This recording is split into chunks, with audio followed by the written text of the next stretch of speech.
Hello everyone and welcome back to Forest Tutorial. In today's video, we are going to learn how to prepare a slope map in ArcGIS 10.8.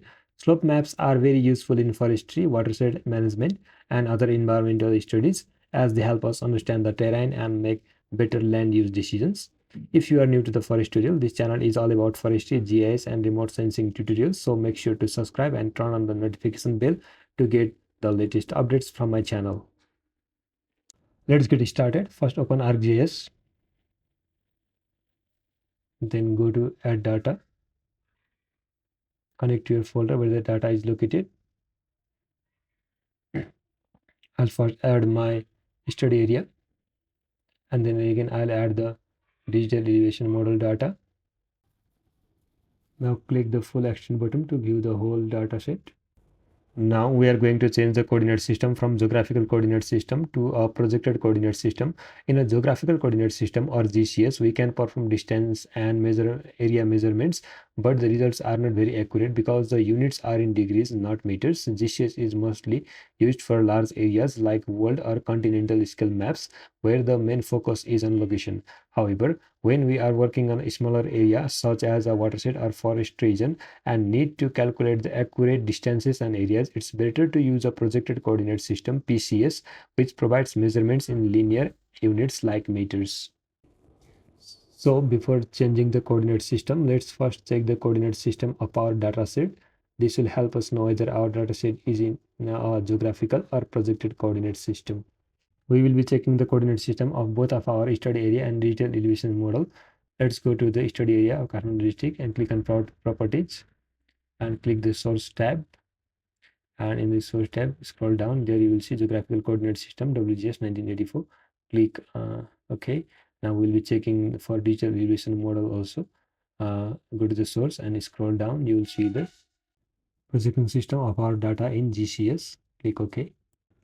If your dataset is already in the projection coordinate system, then there is no need to change the projection system. But now let's change the coordinate system. Go to the search and type project. Click enter and go to project data management tool and select our study area, that is Kathmandu district. In the input data set, you will see the existing coordinate system of our data set below it. Next, we will be giving the output for our projected file. So we'll decide the new location. For this, I have created a separate folder called slope map data PCS, and there I will enter the new name Kathmandu district.pcs. While naming vector shape files .ssp, use letters, numbers, or underscores. Keep the file name under 50 to 60 characters, but you can use up to 160 characters. Avoid spaces, special characters, and do not start with a number. Now let's assign a new projection coordinate system to our data. For this, go to projected coordinate system and scroll down, go to the UTM, and again scroll down, go to WGS 1984 and choose your hemisphere. Mine is northern hemisphere, and scroll down and choose your area for projected coordinate system. Mine is 45N. Add it to favorites so that you can use it later quickly. Move down and click on OK. Now you can leave all other options default and click on OK.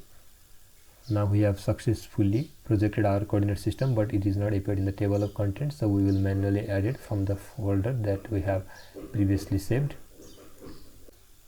In the similar way, we will be projecting our raster as well. So for this, type project raster, use project tool for vectors and project raster for rasters projection.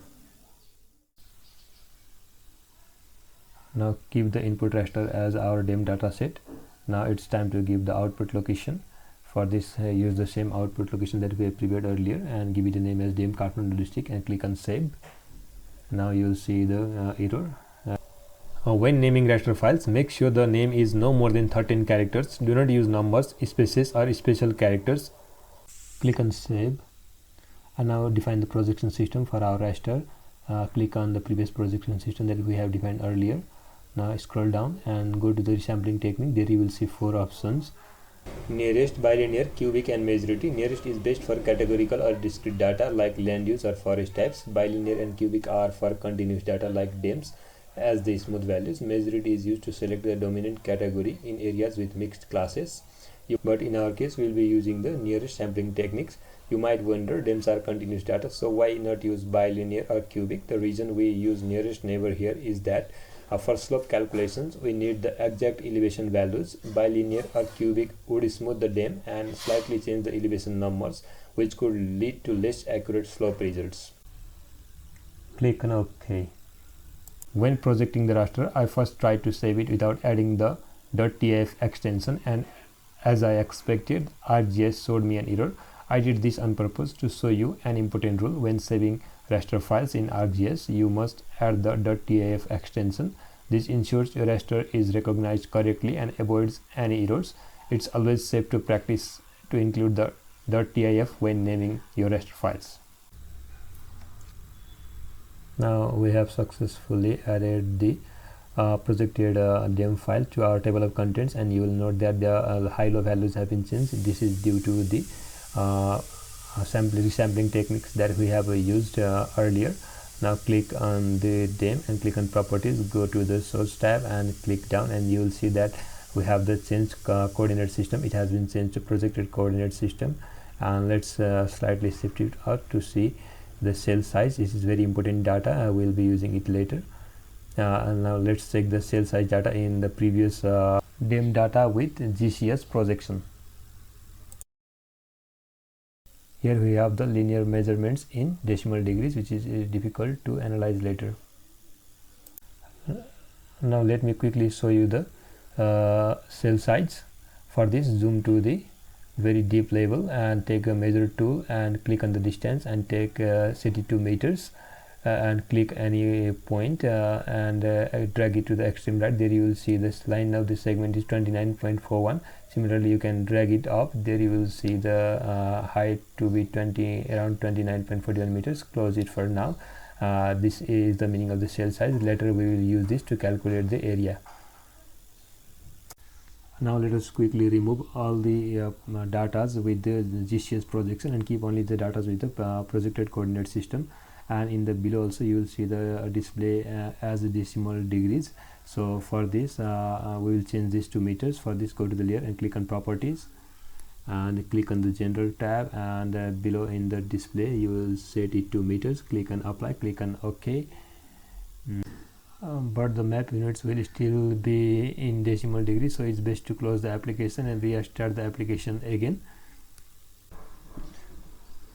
Now let us add the data that we have projected, that is the digital elevation model data and the study area from our slope map data PCS, and click on add. Here we have the data, and you can check that the display units is in meters, and also check the properties to see the map units. Here you will see that the map units and display both are changed to meters. Now we can work to prepare a slope map. For this, zoom the map to the layer and change some symbology to view the map clearly. Fill the color to no color and outline width to 0, and set the outline color to the pink. Now zoom the map to the full extent. There you will see that the DEM file is very large as compared to the RStudy area. This will take a lot of time for processing, so we need to clip the digital elevation model data to keep it under the study area, so it takes very less time for processing. Now let's go to the search and type clip, and you will see a tool called clip data management. Under that you will see a word called raster. Please note that. And under the input raster, please give our DEM digital elevation model data, and in the output action please give a Kathmandu district projected coordinate system file, which is our study area, because we want to limit the digital elevation model to this study area only. And don't forget to check the input features for clipping geometry. Scroll down. You can just give the output location for our file, that is dem underscore clip.tif, and click OK. Now we will remove the full size dem and click on full extent. You will see that our dem now displays only the elevation of our study area. Let's zoom in closer to the boundary and check whether it has clipped exactly to the shape. you will notice that the raster is not perfectly clipped to the boundary. This happens because ArcGIS includes those raster cells whose centroid lies inside the polygon and exclude the cells whose centroid falls outside. But for now, we will keep it as it is and move ahead to create our slope map. Now let's move ahead and search for slope in the toolbox. You'll find two options, slope 3D analyzed and slope spatial analyzed. Both tools have the same type of input and setting and they give almost the same result. However, if you're working with the contour data, you can use the 3D analyzed tool, and if you're working with the dim digital elevation model or raster dataset, you can go with the spatial analyzed tool. You will get the similar outputs no matter which tool you use. For now, we are using the slope spatial analyze tool. Now in the input raster, we should give our digital elevation model data raster, and in the output folder we will rename it as slope and .tif and click it save. And in the output measurement we will use the degree or percentage, right? For now we will use degree and click on OK. And now this is our slope map, and let's zoom it a bit deeper, and you will see that the slope map will also have the similar kind of output as previous. And now let's go to the source option and type reclassify, and there you will get two options. One is 3D analyzed and another is spatial analyzed. You can choose any of these options, but we have used spatial analysis, so we will continue on using spatial analyzed for now. As we will be classifying our slope, so we will input slope as our input raster, and in the classify option we will choose our classes as 4 and click it manual because we want to manually edit the Shapefile classes, and I just enter the upper value of the slope classes, that is we want 19, 31, 45 and above slope classes. In the last one classes, you can either keep 90 degree or keep the upper value and click OK. Now you will see that we will get the 0 to 19 classes, and 19 to 31, 31 to 45 and 45 to 65, and we will get the new values as 1, 2, 3, 4. Please note this value because we will be using this value in the future. It's very important. Now we will rename our output raster, and we will rename it as reclassify re underscore slope dot tif and click it as save, and we'll click OK. And here is our reclassified slope, and which is represented by 1, 2 and 3 and 4. 1 represents 0 to 19, 2 represents 19 to 31, 3 represents 31 to 45 degree, and so on. The count shows the number of raster cells contained within the slope category. In simple terms, the higher the count, the larger the area covered by that slope class. Now let's move on to calculate the area covered by each slope category. For this we will create a field name called area underscore square kilometer and keep the field type as double and click on OK. For calculating the area, we need the cell size of each raster cell, so we will go to the properties and select on source tab and go to the cell size XY. Here we will see that X and Y values are same for our raster, so we will copy one of them and click on OK, and we will go to the square kilometer field and click field calculator and click yes, and inside the formula box we will type some formula, and we can use any script like VB script or Python. I am using VB script for now. Now to calculate the area, we will click the count value from the field section and multiply it with the cell size that we have copied earlier, and we will paste it here, and we will multiply it twice because we want to calculate both length and breadth, and we will put the curly bracket in both of these and divide it by 1 and 6 zeros to convert it into kilometers and click on OK.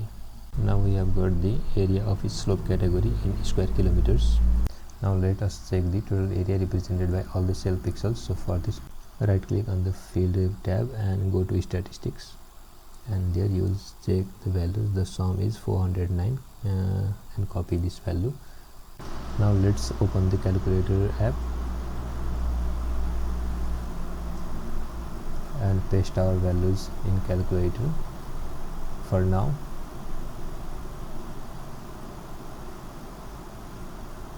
Close all the tabs that we have opened. Now we will go to the Kathmandu district shapefile and calculate its area also. So for this we will add one field called area underscore square kilometer and keep it as a double in the type field. And we will go to the field and right click and we will do calculate geometry and we will calculate the area in square kilometers. Click on OK. Yes, now we see that the new area is 413 and subtract it from the slope area classes. Now you will notice that the sum of all the slope class areas is slightly less than the actual area of the polygon. This happens because of improper clipping during the raster clipping process, which continued through the steps of slope creation and reclassification. So a small difference in total area is normal using this method. Now we will move on to the another method that helps us get the exact area and eliminate this issue. So let's close all these layers and open a new ArcMap document and continue our work from there. Now we will add our data. Go to add data and then select Kathmandu district projected coordinate system and DEM KTM. This is the data files that we have already projected earlier. Now let's change the symbology. So go to fill color, change it to no color and keep the outline width to 3 and I will set the color to pink and click OK. And I'll zoom to the layer. Now we will create a buffer around our polygon boundary. Keep the buffer distance about 3 to 5 times the cell size. For example, if the cell size is 30 meters, use at least 90 to 150 meters. For buffering, go to geoprocessing, click on buffer and under the input features, give input as Kathmandu district PCS and under the output feature class, we will store this file in the different folder so that it will be easy to distinguish later. We will keep in the folder slope map method 2 folder and I will rename it as Kathmandu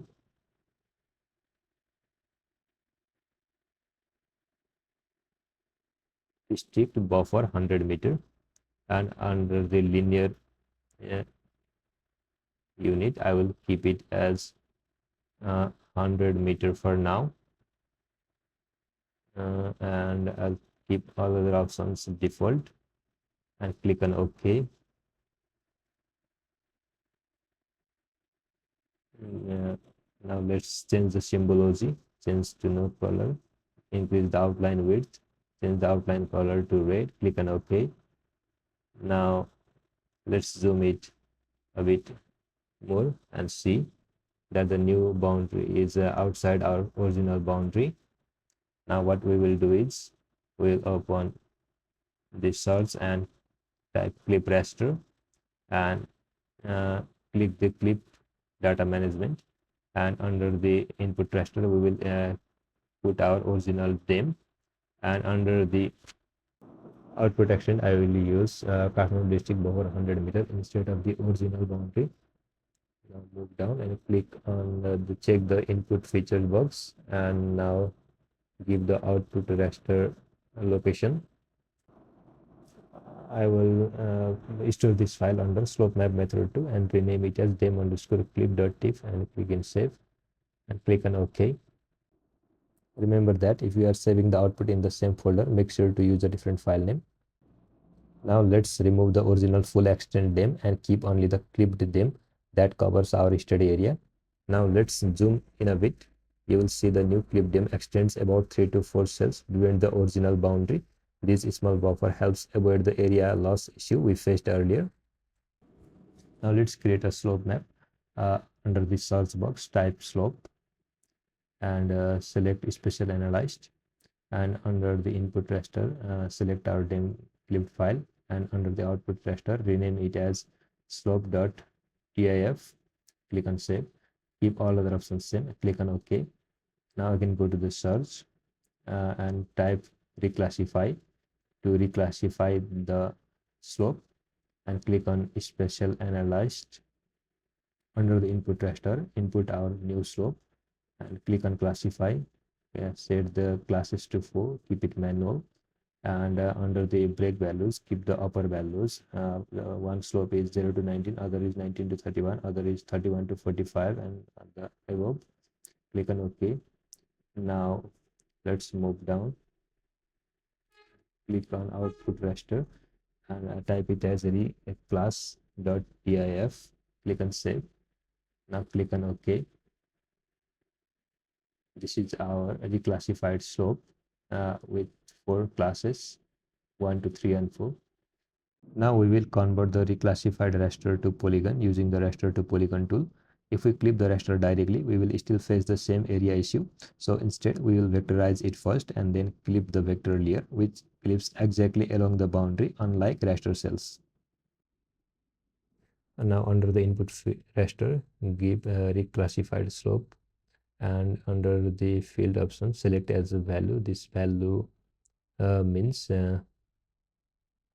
the classified slope category 1, 2, 3, and 4.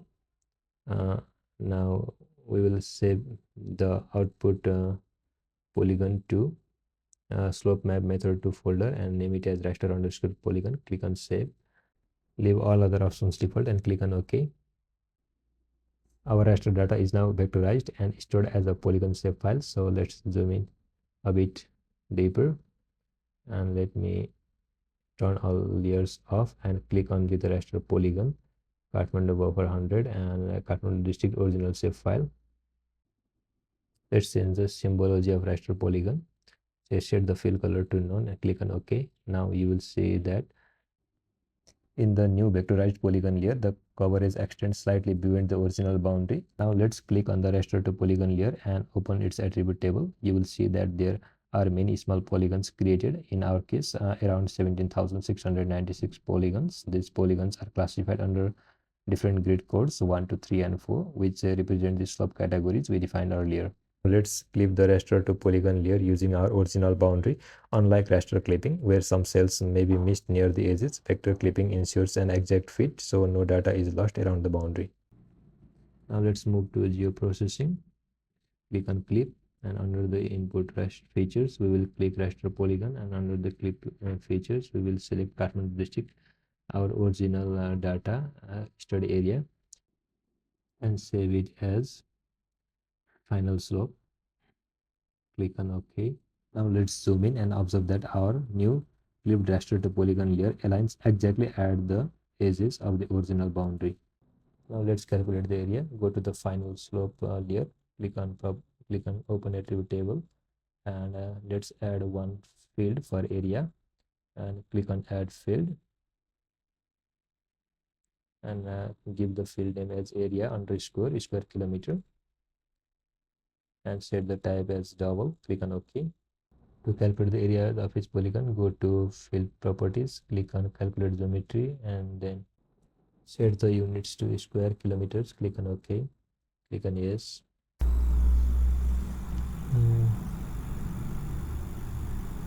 Now let's export this table to MS Excel. For this, go to search and type table to Excel, and click the first link, table to Excel. Input the table as field slope. You can just see in the attribute table it's field slope, and give the output location for this file. We will save it in a separate folder so that we could be able to locate it easily. I'll create a folder named Excel and images, and inside this I will name it as slope. Click on save.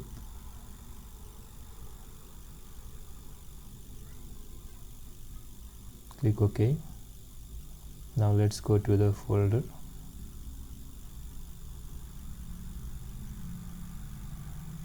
Now let's go to the folder where we have created the Excel file. Open the area, slope area. Delete the unnecessary column, that is field ID and ID. We do not require this. And let's create a table with the slope category, and let's sum the total areas covered by different slope category. For this, I'll use the formula SUMIF and drag all the small polygons that we have and lock it using function F4.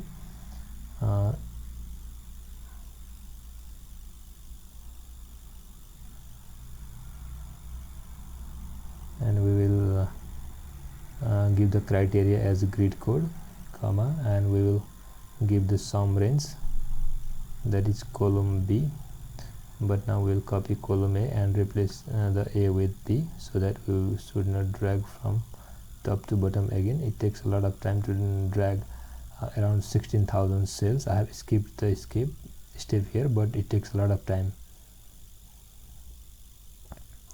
And now I will remove decimal places, that is I'll round off to 2 digits using the round function, and I will drag the formula from top to bottom, and let me sum the total area based on this. The total area is 413.46 square kilometer, and now let's compare it with the total area of the Kathmandu district from the main polygon layer. Let me paste the KTM area here, and let's see the differences between these two. The difference is, let's subtract this from the total area of the some slope category, and now you can see the difference is very low as compared to the previous one, and that previous one slope was almost we got the differences about 3 hectare, but now the differences is very low. Now instead of calculating the area for each small polygon, we will use the dissolve tool to merge all polygons with the same grid code. This way we can easily calculate the total area for each slope category. In the input feature, put final slope because we want to dissolve this, and in the output feature class, type final slope with okay, let's make it total area. Click on save, and we will use the dissolve field as the grid code because we want to merge all the cells having the same grid code. Let's check in the final slope that we will merge all the cells with the same grid code, that is merge all the cells with grid code 1, 2, 3 and 4 and make 4 different polygons and calculate their area. We have finally created a dissolved polygon. Let's check it inside the attribute table. Now you can see here our small polygons are combined into one based on the grid code. Now we will add the new field, that is square kilometer, and put the type as double. Click on OK, and then calculate its geometry, and we'll keep it as square kilometers. Click on OK, click on yes, and now let me round some digits for this. Go to properties, click on numeric, and then change the number of digits to 2. Click on OK, click on OK again. Now we can select it from the right hand side and click on copy selected. In this way, we instead of just exporting the table from the sort button, we can easily copy and paste it here also.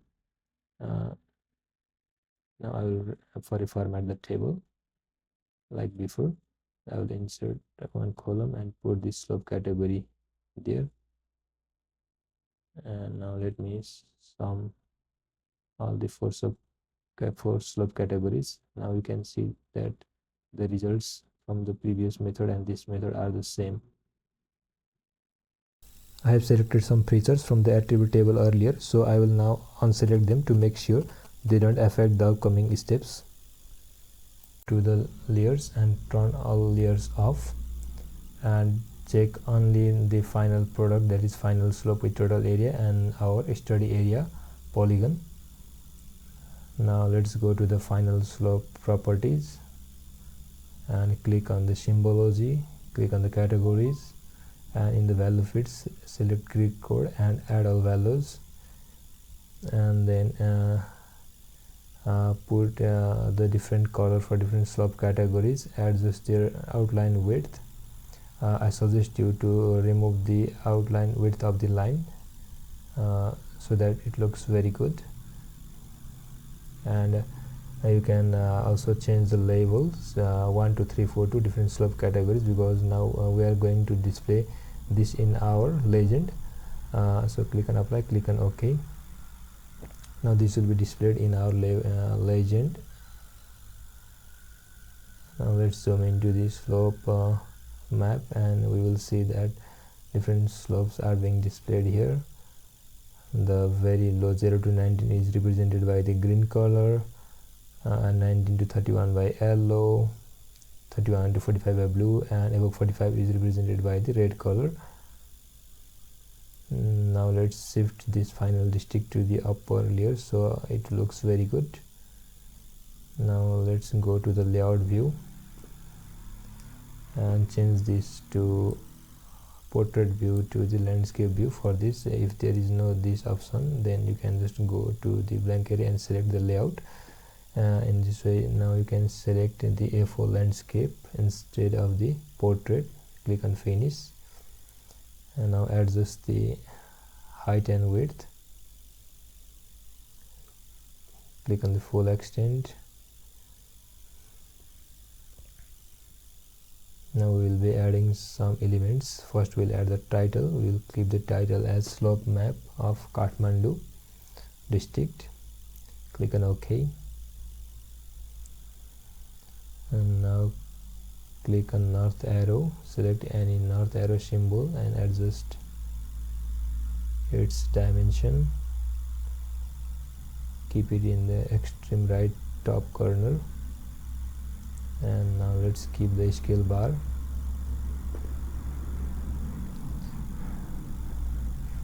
And let's adjust some of its elements, like let's change it to kilometers and adjust the number of divisions.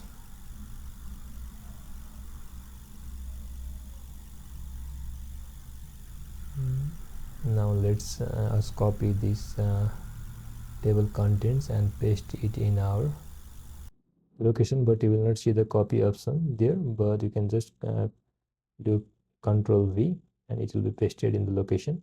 Adjust the height and width for this. Now let's put the legend, and we will have only two options activated. Just click on next. You can just give some background so that it looks fine. Click on next. You can adjust this based on your requirement. Let's check the properties of this legend bar. Now go to the items and select the final slope field and remove find layer name, and now just adjust the text size, keep it bold. Similarly, do the same for Kathmandu layer.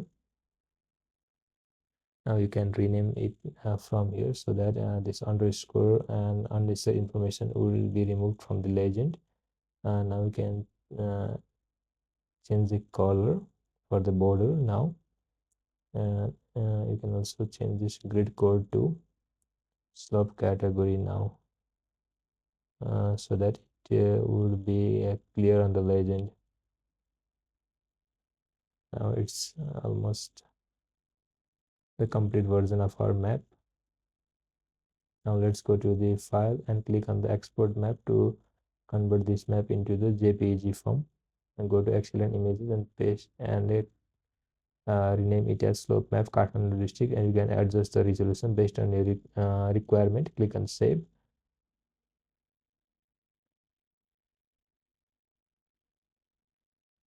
Now let's go to the location where we have saved the image. Click on the image. Now you will see that this is our final product. So this completes our first beginner level tutorial on creating a slope map in ArcGIS. In the next two videos, we will create the same map in different contexts, and finally we will build an automated model to generate slope maps for repetitive work. Through these three videos, we will not only learn about slope maps, but also explore many useful GIS techniques. If you found these videos helpful, don't forget to like, comment, and subscribe to the channel for more GIS tutorials.